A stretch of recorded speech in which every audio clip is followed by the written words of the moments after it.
आता ही दुपारची वेळ आहे आणि पलटी नागर आता आपण मागून आणतोय आणि शेतामध्ये पलटी नागर चालू केलेले आपण आता. इथे आपल्याला कांद्याचे रोपं लावायचे आहे. याप्रमाणे सीताफळाची बाग आहे आणि याच्यात बाजरीचं पीक घेतलं होतं आणि त्याच्यानंतर आता याच्यात पलटी नागर मारून आणि पुढे आपल्याला कांदे लावायचे आहे.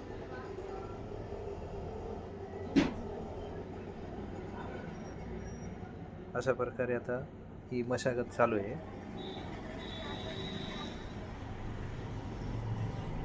या झाडांना आता पुढच्या वर्षी उत्पन्न चालू होईल सीताफळाच्या झाडांना. त्याच्यात हे आंतरपीक घेण्यासाठी चालू आहे आपलं.